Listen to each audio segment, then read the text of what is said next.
Salmos, Provérbios, Eclesiastes. Capítulo 7, Eclesiastes 7:13. Comigo, gente? Atenta ou preste atenção para a obra de Deus.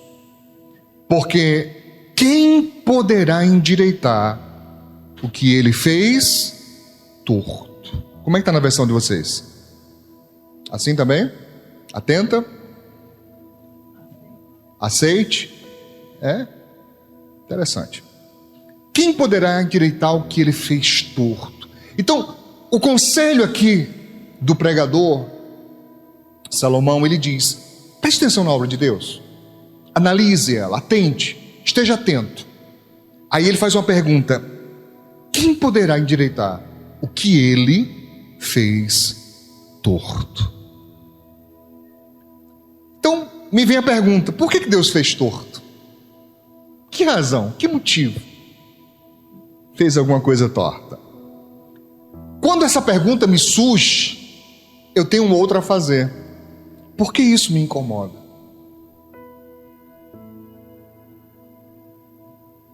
E tem gente que tem um incômodo tremendo, meu irmão. Se, por exemplo, ela vê uma linha, a linha está torta, ela fica: ai meu Deus, tá? Fica uma agonia tremenda. Se vê, por exemplo, alguém pintando um negócio e está torto, ela fica, só falta pedir o pincel e dizer: deixa eu pintar, pelo amor de Deus, que está torto. Mas quando se trata da obra de Deus, e quando eu falo obra de Deus, por favor, não entenda apenas a obra do ministério. Eu estou falando da obra de Deus, criação como um todo, a vida, a natureza, tudo. A obra de Deus, tudo que Deus fez, né? Por que isso me incomoda? Amém? Uma outra coisa importante de se perguntar é: Deus fez torto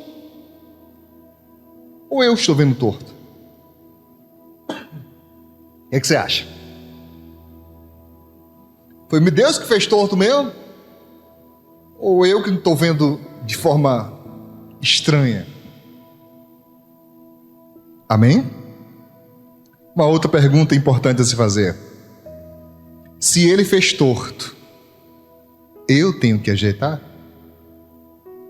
Foi para isso que eu nasci? Para corrigir o que Deus fez torto? Entende, irmãos?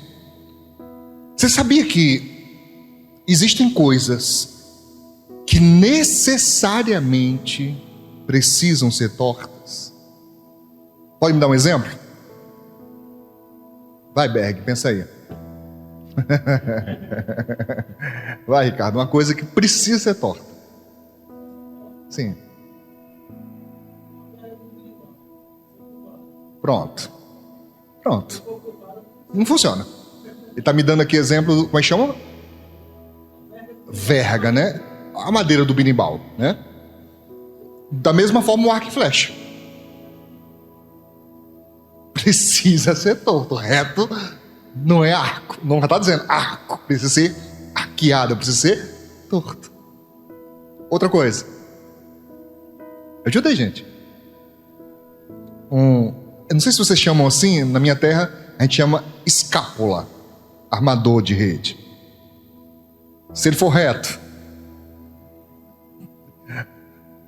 precisa ser torto. Então na natureza, o anzol, né? As letras, imagina a letra tudo reta, não ia dar certo todas serem retas. Enfim, existem coisas que naturalmente precisam ser de um formato, ainda que esse formato não me agrade. Ou talvez eu nem concorde, mas precisa ser daquele jeito. De outra forma, não funciona. Ou se funcionar, não funciona com a sua capacidade plena. Tá claro isso? Amém? Pergunta para o teu irmão: tu já tentou consertar a obra de Deus?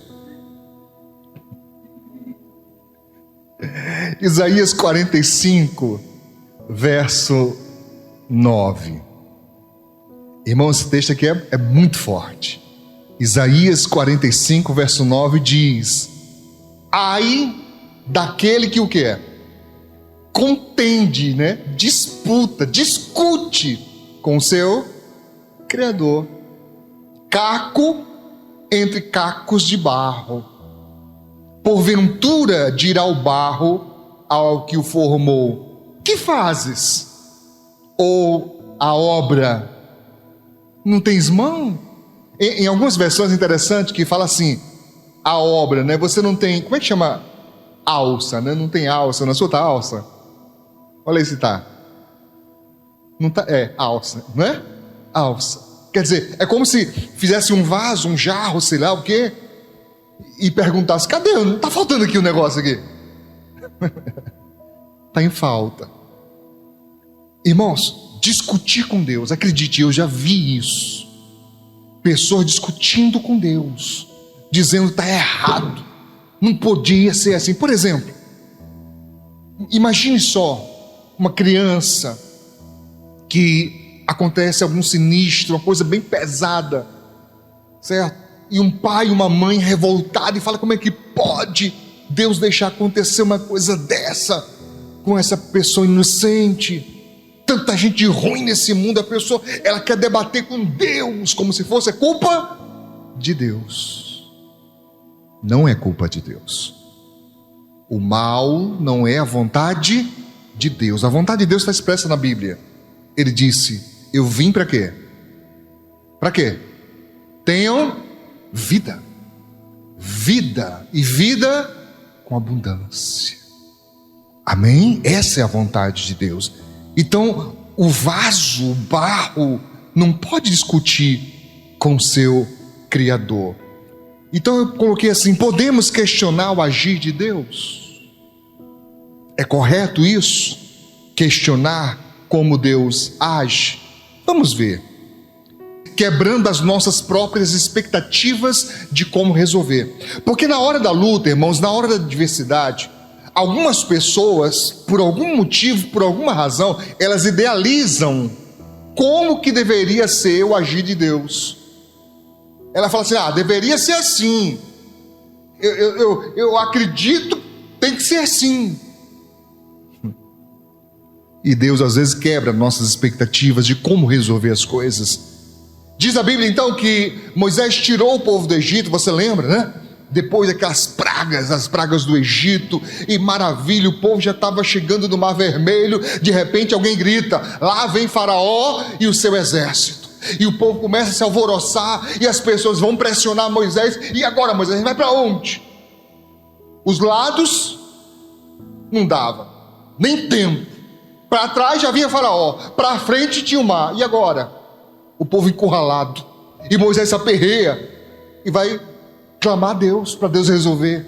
E é engraçadíssimo, irmãos, para mim, a expressão de Deus, além de forte, além de poderosa, além de trazer um grande ensino, para mim desperta uma coisa muito importante. Olha o que diz 15, Êxodo 14, 15. Tá certo agora? Amém. Então disse o Senhor a Moisés: por que clamas a mim? Rapaz, está clamando por quê? E a gente podia pensar: mas não é certo não clamar a Deus na hora do aperto, na hora da angústia, na hora do aperreio? Não é a Ele que devemos clamar, não? Por que Ele está repreendendo Moisés? Dize aos filhos de Israel que marchem. É como se Deus dissesse: Moisés, você não vai resolver esse negócio orando. Agora não é hora de orar não, meu filho. Não dá nem tempo você ficar clamando não. Você tem que mandar o povo marchar. E marchar para onde? Para dentro do mar. Eu não coloquei aqui, mas depois você vai ler em casa, que Deus, depois da orientação a ele, você pega a vara, estende a vara em direção ao mar, o mar vai se abrir. Mas a primeira ação de Deus foi dizer para ele: não é para estar clamando, meu filho, é para estar agindo, é para tomar atitude. Porque tem horas sim, irmãos, que a gente tem que parar tudo e se largar no pó e clamar a Deus, e chorar, e clamar, e gritar: me socorre, Senhor. Mas tem hora que não é orando, tem hora que é agindo. Aí Deus fala para ele: por que clamas a mim? Meu filho, não é hora de estar gritando não, meu filho, é hora de estar agindo. Bota o povo para marchar, entra de mar dentro, o mar vai se abrir. Amém? Você entendeu isso? Outra situação onde o Senhor mostra o seu poder quebrando as expectativas. O profeta Eliseu chega na terra de Jericó, e os homens vinham ao encontro dele e dizem para ele: olha, o lugar aqui é bom, a terra é boa, negócio amplo. Segunda Reis, vamos verificando aí se tem alguma coisa errada. Capítulo 2, verso 20. O lugar é bom, mas tem um problema, Eliseu. A terra é estéril, porque as águas são amargosas. Em outras versões fala salobras. Irmão, só quem já tomou água salobra sabe como é ruim.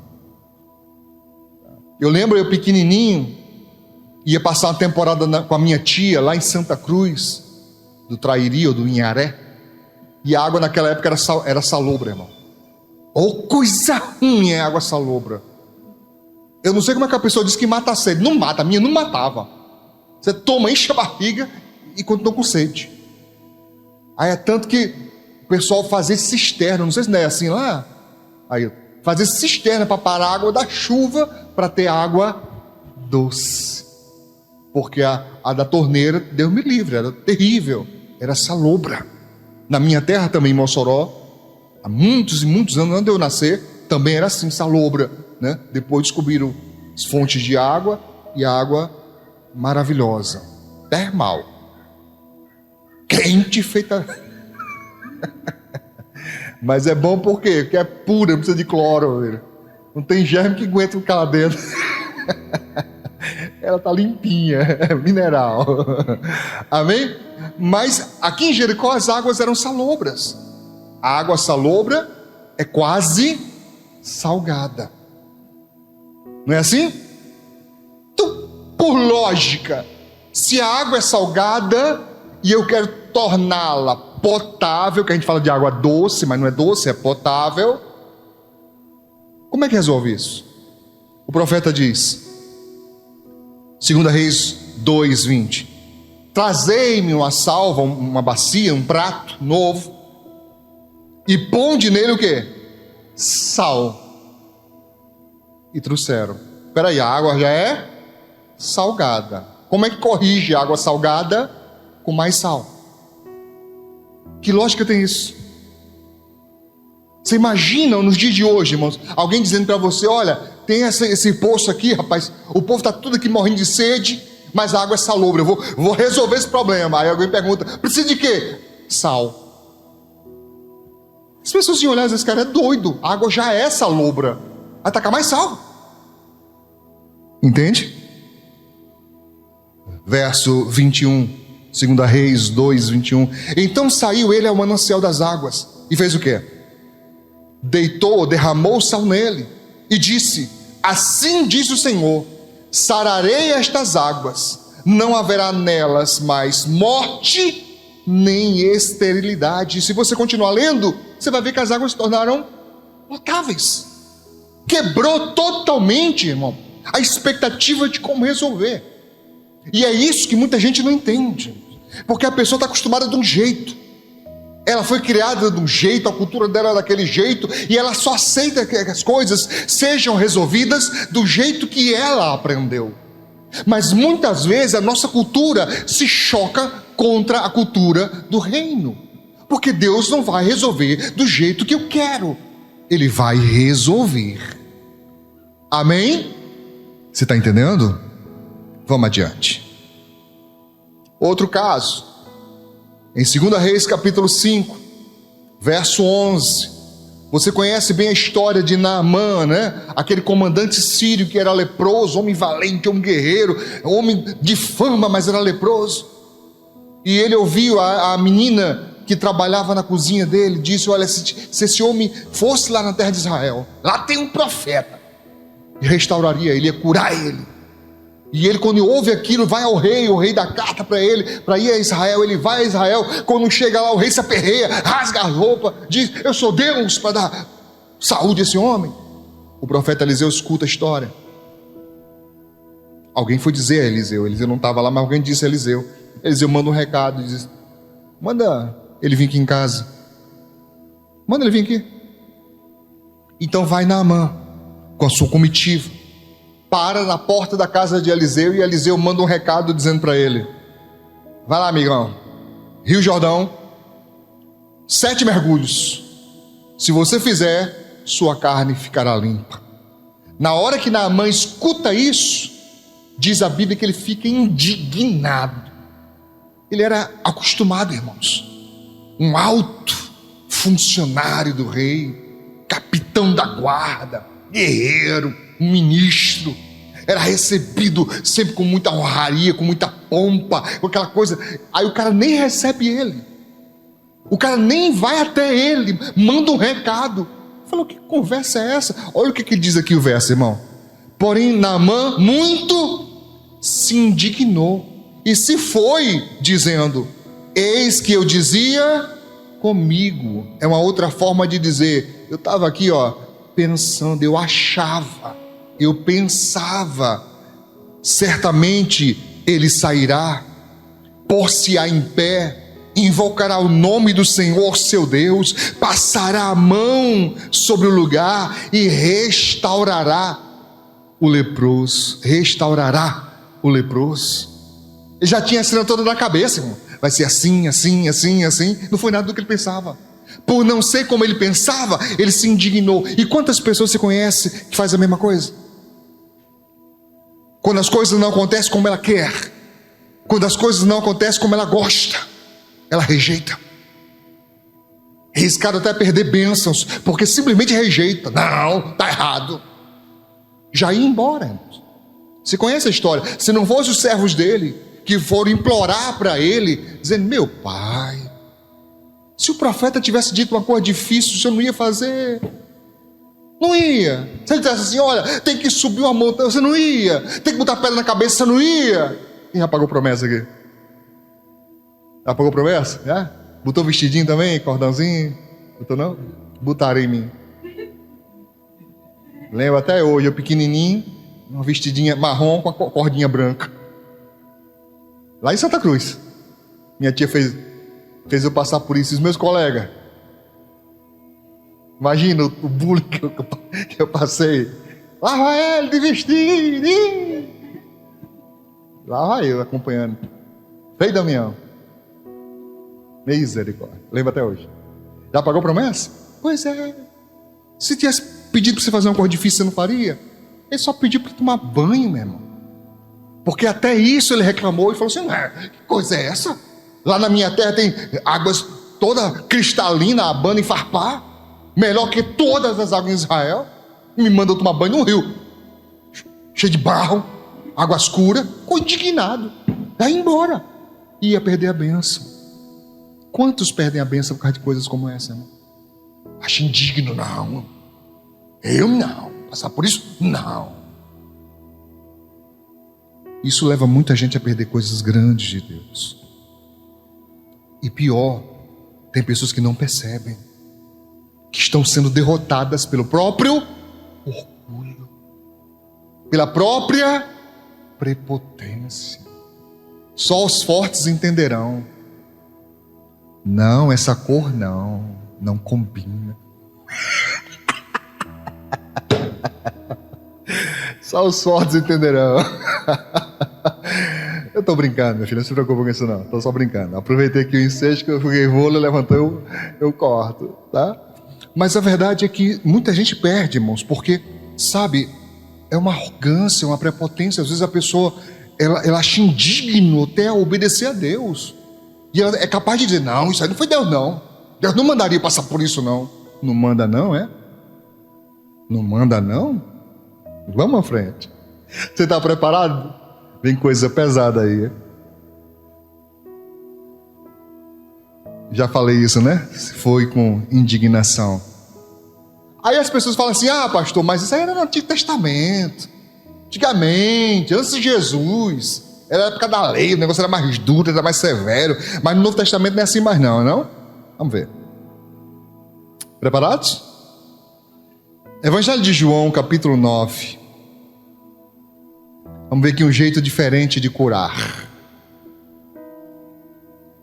João 9,6. Vai vendo aí, obreiros. Está tudo certo. João 9,6 diz assim: olha, Deixa eu contextualizar você. Jesus estava pregando, trouxeram para ele um homem que era surdo e gago. Surdo e gago. Aí Jesus tira o homem à parte para curar. Olha como foi que Jesus curou ele. Tendo dito isso, não, perdão, não é o surdo ainda não, eu que me enganei aqui. Meu Deus do céu. Deleta. De novo.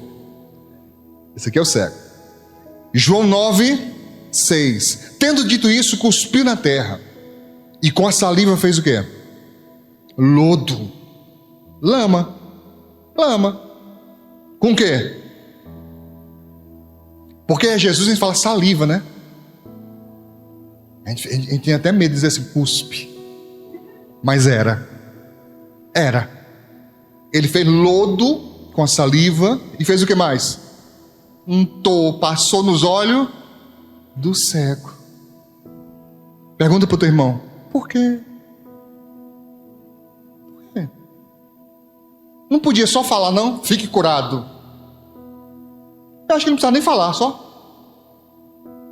Mas por que ele passou lodo feito com saliva e areia e barro e terra? Pergunta para o teu irmão, já caiu areia nos teus olhos? Já?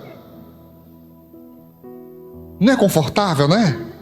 Teve gente que se arrepiou aí, só lembrou, oh meu Deus, coisa ruim, um grãozinho de areia enganchado lá dentro. Não, pastor, mas Jesus passou nas pálpebras. Talvez. Mas como aqui fala nos olhos, eu posso deduzir que é tudo. Meu Deus do céu. Por quê? Pois é, a Bíblia não diz por quê. Mas tem gente que discorda. Não, se fosse eu não aceitar não. Aceitar nada. Podia ser Jesus, podia ser quem fosse. Negócio de passar meleca nos meus olhos, um negócio nojento. Deus me livre. Pois é. E por que isso está na Bíblia? Eu não creio que seja à toa. Eu acredito que tem sempre uma lição a ser tirada disso. O que Jesus estava querendo mostrar?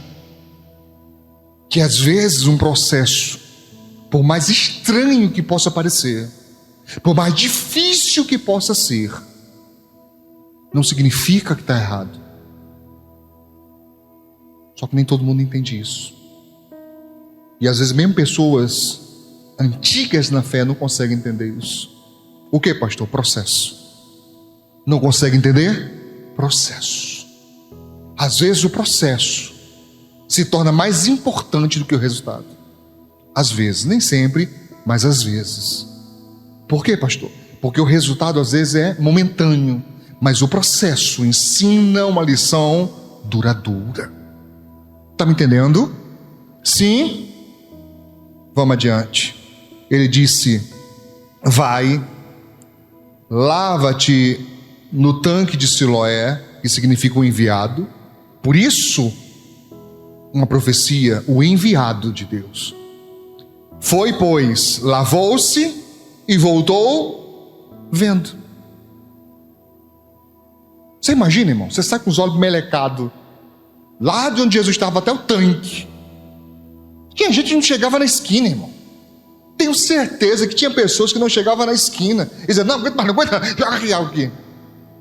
Perderia a bênção. Perderia a bênção. Porque Jesus disse aonde? No tanque de Siloé. Não foi em outro canto. Não foi em Betesda, não foi no Rio Jordão, foi em Siloé. Tinha que ir lá onde Jesus falou. Do jeito que ele falou. Isso às vezes é esquecido. Vamos adiante? Agora sim, Marcos 7:32. Marcos 7:32 que diz: e trouxeram-lhe um surdo que falava dificilmente, em algumas versões fala gago, e rogaram-lhe que impusesse as mãos sobre ele. 33. E tirando-o à parte dentre a multidão, Jesus sai da vista das pessoas, vai a um lugar à parte, um lugar reservado, pôs os dedos aonde? Nos seus ouvidos, nos ouvidos do surdo. E o que mais? Foi não, foi? Foi, irmão. De novo. Cuspindo, fez o quê? Pergunta pro teu irmão aí, pra tua irmã, tu deixava? Olha a cena, olha a cena. A balinha, a boca. Não foi isso não que aconteceu? Ou não, gente? Foi. Tu deixava? Eu separei uma pergunta aqui importantíssima, mas eu vou fazer daqui a pouco. Verso 34. Levantando os olhos ao céu, suspirou e disse: Efatá, isto é, abre-te. E logo se abriram os ouvidos, e a prisão da língua se desfez e falava perfeitamente. Perfeitamente. Ouvindo e falando. Mas eu quero perguntar, fala a verdade para mim, quem socorreria o surdo? Se tu visse a pessoa fazendo isso, você conhece a pessoa surda e gaga. Aí você vê, fosse eu, por exemplo, pregador, leva a pessoa à parte, cospe, bota na língua, bota os dedos dentro do ouvido da pessoa e grita. Será que tu não corria para socorrer o gago, não? O surdo? Que maldade! Vai vendo o rapaz de palhaço! Sabe que você não faria isso, não? Ficaria indignado com Jesus se você não o conhecesse? Hoje não, você conhece, você sabe que é certo, você sabe que o rapaz foi curado, maravilha. Mas se tu não soubesse nada disso e visse uma cena dessa acontecendo, será que você não ficaria indignado com Jesus? Que humilhação, rapaz! Fazendo para o rapaz passar por uma humilhação dessa, rapaz! Irmão, se é um cabo do sertão igual eu, minha coisa ia feder. Ele ia pra cima, pelo amor de Deus, rapaz, vem fazer comigo. A gente é logo assim, né? Você vê um cabo grandão, né, maltratando um pequenininho mais fraco, você fica logo indignado. Que maldade, rapaz. Mas nem tudo aquilo que parece é. Alguém vendo não entenderia. Por isso Jesus levou ele à parte, em particular. Talvez quando Jesus colocasse os dedos no ouvido do rapaz, já tem gente que ficaria magoado, chateado. Se alguém visse Jesus cuspindo na língua do rapaz, irmão. Eu sei que alguns teólogos dizem, não, ele cuspiu de lado e tocou na língua. Tá bom. Faz de conta que é isso. Não é, mas faz de conta que é. De todo jeito, estava tocando na língua. Poderia ser visto como uma humilhação, algo desnecessário. Você não podia só botar a mão na minha cabeça e orar, não? Tem que tacar o dedo no meu ouvido, dentro da minha boca. Sei lá onde é que esse dedo passou? Não é não? É só eu que penso assim, é? Pergunta pro teu irmão, tu deixa as pessoas tocando na tua boca? Ora, irmão, a maioria de nós, se a pessoa tocar na nossa comida, a gente nem come mais. Eu não como. Para mim receber comida da mão de alguém, eu tenho que ver essa pessoa lavando as mãos. Sério. E se tiver álcool, eu falo assim, tem de álcool. Tá perfeito. Não estou falando de pessoa porca, cebosa, não. Eu estou falando de germes naturais do dia a dia. Você bota a mão num corrimão de uma coisa, poucos instantes, alguém fez assim, ó, e passa a mão no corrimão. Não é não? Não é não, irmão? Você acha que todo mundo que soa o nariz passa álcool? Não é? Já sei, quando você for pegar no corrimão vai lembrar de mim, já sei. Mas não é verdade não? É, irmão. Aí você vai, comida? Eu trabalhei com isso, eu sei a seriedade que é. Eu trabalhei com isso, irmão. Comida para criar germe é daqui para ali. Aqui para ali. Depois você pesquisa sobre salmonela. Pesquisa. Para tu ver o perigo que às vezes está dentro da tua geladeira e tu não liga, não presta atenção. Alguém poderia se indignar porque não estaria entendendo o mistério e o acontecimento que não era só carnal e humano, era também espiritual. Mas pastor, por que Jesus precisou usar saliva? Eu não sei te dizer. Só sei que funcionou. Amém? Amém? Com isso quer dizer que nós também temos que fazer isso? Bom, eu nunca fiz nem deixo ninguém fazer comigo. Eu digo sempre, Jesus é Jesus. Você não chega nem aos pés, então nem invente não. Nem invente. Amém, irmão? Pastor, mas só pessoas leigas, né? Pessoas que não têm conhecimento, questionam o agir de Deus? Não. Vamos ver aqui. Um jeito diferente de obedecer. Em Atos capítulo 9, verso 10. Quando Saulo se converteu, encontrou-se com Jesus, ele estava cego, na casa de uma pessoa, aguardando, orando, falando com Deus. E enquanto ele estava orando, Saulo, que depois se tornou Paulo, ele teve uma visão e ele viu que uma pessoa chamada Ananias chegaria naquela casa, colocaria a mão sobre ele e ele ficaria curado. Isso Paulo está orando e vendo lá Jesus mostrando para ele, o Espírito Santo mostrando para ele. Diz assim: e havia em Damasco um certo discípulo chamado Ananias, e disse-lhe o Senhor em visão: Ananias? E ele respondeu: eis-me aqui, Senhor. Verso 11. Disse-lhe o Senhor: levanta-te e vai à rua chamada direita e pergunta em casa de Judas por um homem de Tarso chamado Saulo, pois eis que ele está o quê? Ele está, não estava, ele estava, foi ao mesmo tempo. E numa visão ele viu que entrava um homem chamado Ananias, punha sobre ele a mão para que tornasse a ver. Você entendeu? Enquanto Paulo está orando lá, o Senhor mostra que Ananias chegava. Enquanto está mostrando isso a Paulo, mostra também a Ananias: ó, vai lá, porque ele já viu você chegando, e você tem que ir para cumprir a visão, a minha palavra. Amém? Mas vamos ver aqui Ananias. E respondeu Ananias: Senhor, de muitos ouvi acerca deste homem, quantos males tem feito aos teus santos em Jerusalém. E era verdade. Paulo estava arrasando a igreja, entrava na casa dos cristãos, arrastava preso mulher, menino, a gente sofrendo por causa das ações de Paulo. Você está entendendo? E Ananias estava sabendo disso.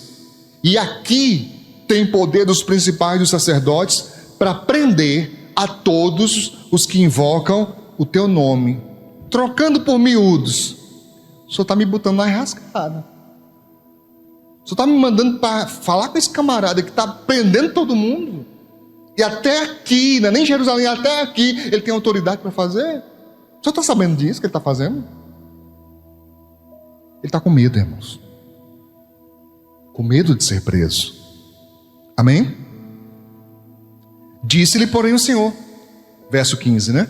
Vai, porque este é para mim um vaso escolhido, para levar o meu nome diante dos gentios, dos reis e dos filhos de Israel. Amém? Faltou alguma coisa aqui. Depois você continua lendo, tá? Acho que esqueci de colocar que o Senhor diz, e vou mostrar a ele o quanto importa sofrer pelo meu nome. Ele está dizendo a Ananias: não se preocupa não. Ele fez os outros sofrer, mas a vez dele está chegando. Ele vai descobrir o que é estar do outro lado, o que é sofrer, né? Padecer pelo meu nome. Amém? 5,16, né? O versículo seguinte que eu esqueci de colocar.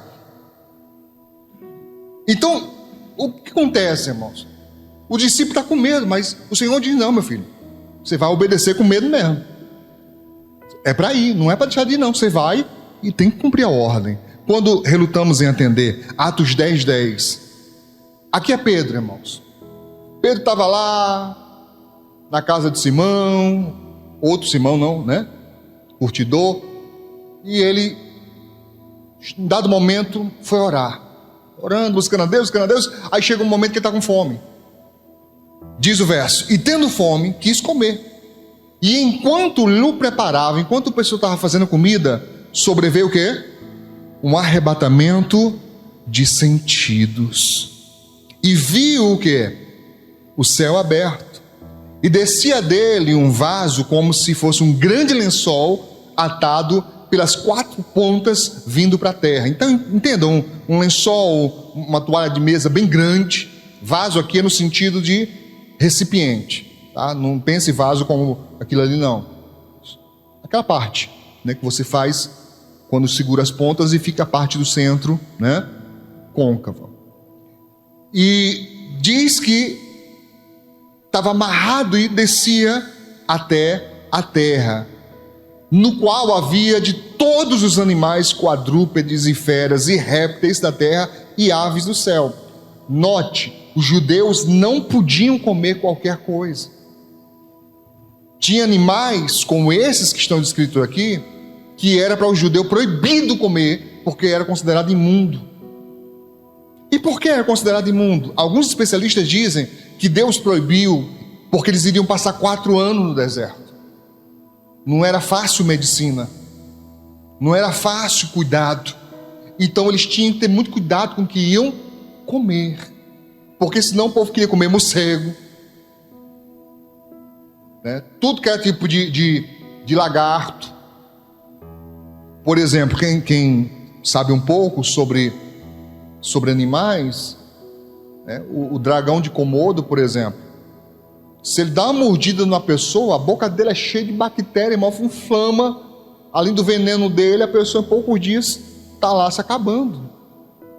Então Deus procurou livrar eles de alguns problemas que passariam durante o deserto, mas essa lei permaneceu.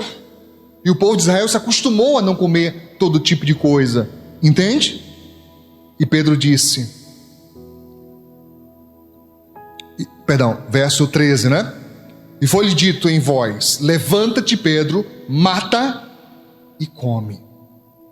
Mas Pedro disse: de modo nenhum, Senhor, porque nunca comi coisa alguma, o quê?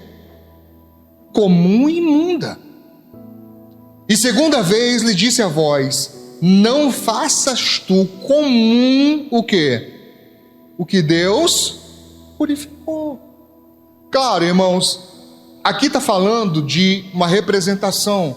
O Senhor estava preparando ele, porque daqui a pouco chegaria emissários vindo de um centurião chamado Cornélio. E Pedro tinha que entender que Deus estava distribuindo a graça e a salvação, não era só para os judeus, mas era também para os gentios, que os judeus chamavam de cães imundos. Entende? Então foi uma metáfora para que ele já se preparasse. O anjo disse: não faça, não tem essa ideia de que é comum e impuro, que Deus purificou. Pedro foi lá, irmãos, pregar sobre Jesus, você acredita? Depois lê, marque para ler. Enquanto Pedro falava sobre Jesus, sabe o que aconteceu? O Espírito Santo foi derramado sobre aquelas pessoas. Nem batizados em águas tinham sido ainda, foram depois. Aí Pedro entendeu: ah, rapaz, então esse negócio não é só para nós não, e eu não posso considerar ninguém indigno, ninguém imundo, porque Deus quer salvar todos. Aí ele entendeu, amém? Mas de primeira ele o quê? Resistiu. De primeira ele falou: não vou fazer isso não. Tem gente fazendo isso até hoje, irmãos, resistindo a Deus. Vamos caminhar para encerrar, irmãos. Em Isaías 55, verso 8, um verso que eu prezo muito em ensinar sobre ele, que diz, o Senhor Deus falando através do profeta Isaías: porque os meus pensamentos não são os vossos pensamentos, nem os vossos caminhos, os meus caminhos, diz o Senhor. Porque às vezes a pessoa fala assim, irmãos: ah, mas o meu coração não pediu. Irmão, às vezes Deus está pedindo para você uma coisa que você não tinha costume, mas tem que fazer. Eu não entendi, acho que eu nunca vou entender, irmãos, como é que algumas pessoas desprezam bênção, desprezam chamado. Não entendo nunca, não vou conseguir entender isso nunca. Porque, mas eu não acho que é assim, eu acho que é assado. Meu filho, olha o que a Bíblia diz, os meus pensamentos não são de vocês. Amém? Diz no verso 9, porque assim como os céus são mais altos do que a terra, assim são os meus caminhos mais altos do que os vossos caminhos, os meus pensamentos mais altos do que os vossos pensamentos. Você pensa que eu entendo tudo, irmãos? Eu não entendo tudo, não. Muitas coisas da vida e muitas coisas da Bíblia eu não entendo, mas eu não questiono, eu simplesmente obedeço. Ele é que é o Criador, Ele é que é o juiz, Ele é que é Deus, não eu. Eu sou servo, eu sou criatura. Então eu digo: sim, Senhor, eis-me aqui. Amém. Também Romanos capítulo 12, verso 2 diz: não vos conformeis com este mundo, conforme, da mesma forma. É isso que hoje tem prendido muitos cristãos, quererem ter a mesma forma do mundo. Mas transformai-vos pela renovação do vosso entendimento. Renovação. Eu já expliquei isso aqui, mas embora seja muito importante, algumas pessoas parecem que não conseguem alcançar o entendimento disso. Renovar, irmãos, não é remendar. Renovar não é botar um calço, um manchão. Eu penso muito em pneu quando falo em renovar. Eu penso muito em pneu. Porque se você vai em algumas borracharias, como é que chama aquela maquinazinha? Vocês sabem? O cara queima assim e vai fazendo as ranhuras de novo no pneu. Eu não sei o nome, mas sabe o que é, né? Vai fazendo de novo as ranhuras. E tem gente que acha que aquilo é renovar o pneu. Roda mais uns 300 quilômetros ainda, pastor. Beleza. Segurança? Zero. Porque aquele pneu gasto, ele tem um nível de segurança até onde ele pode ser utilizado. Passou dali, meus amigos, não tem mais segurança. Em uma pista molhada, talvez a pessoa queira frear e não responda mais. Numa curva, derrape e saia. Entende o que eu estou falando? Pastor, uma emergência. É só para me chegar daqui até ali. Não é certo, mas talvez se entenda. Mas não, tem gente que não faz de emergência. Tem gente que quer, sabe, irmão? Sabe, irmão? Sabe pegar a pasta de dente e botar o palitozinho? Até a última, né? Os dentes já ficam vermelhos. Não tem mais não, filho. Acabou, meu filho. Compra outra. Eu estou falando da pessoa que está em aperto? Não. A pessoa que está em aperto, meu amigo, só sabe como é quem passa. Não estou falando da pessoa que está numa dificuldade financeira, num aperto terrível, que tem que fazer tudo render. Eu já passei por isso, eu sei como é, meu filho. Eu sei como é que é. Certo? Quando está no aperto, a gente pega o creme dental, bota só. É só um pinguinho ali para render. Quando o negócio está folgado, aí você faz. Quando está no aperto, pega os restos de sabonete tudinho, derrete e faz uma bola.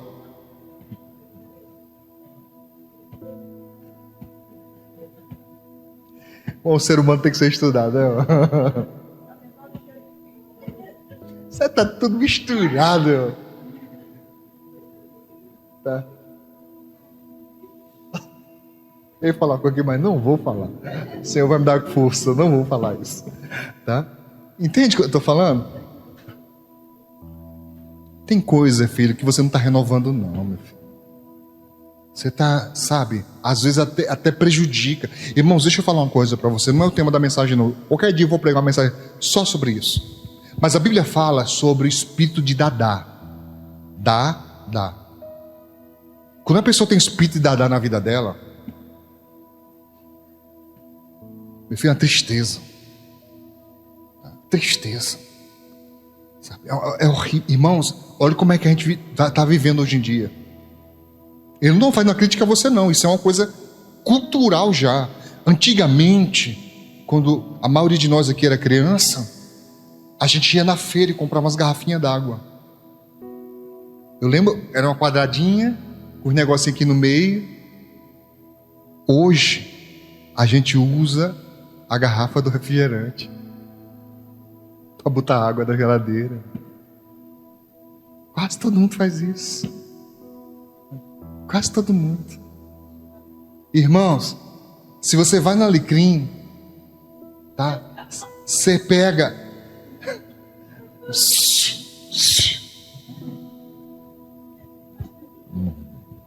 Você pega lá e compra meia, irmão, no camelô lá. Um bolinho de meia. É barato. A pessoa prefere costurar. Bota para baixo assim. Costura. As peças íntimas da pessoa já não fica mais no corpo, não. Tá? Não fica. A bicha fica escorregando. Uma vez eu vi uma cena tão vexatória, irmão, que ó, aperto eu fiquei, irmão. A irmã puxando assim, né? Ó, da saia. Aí eu já imaginei o que era. Eu digo, a bicha tá descendo aí. Você imagina aí, você na igreja, irmão, você dá 2 passos, a bicha cai no meio da rua, no salão da igreja. Que tristeza, irmão. O elástico do bicho já perdeu a força. Mas a pessoa, não, mas ainda dá. Tem coisa que é economia, nada de ruim é economia.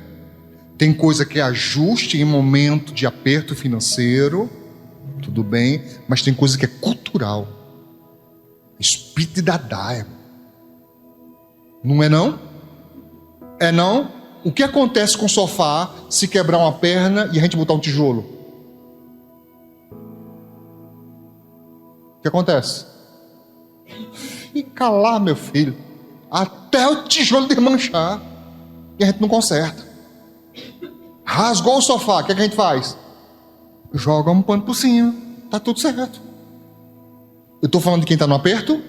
Não. Eu estou falando de quem está numa situação precária? Não. Eu estou falando de cultura. Gente que pode se esforçar e fazer um negócio melhor, mas não consegue. Sabe? Não consegue. Se você descobrisse, irmãos, o tanto de gente acumulador que tem, irmão. Não, eu vou guardar aqui um dia pode servir um dia. Isso é mais com a gente, viu, homens? A gente tem muito essa mania. Tudo que é tranqueira velha, a gente guarda no quintal. A maioria das famílias faz um quartinho só para isso. Né? Não, pastor, o quartinho das bagunças lá. Não, porque um dia eu posso precisar de um prego, irmão. Enferrujado, irmão.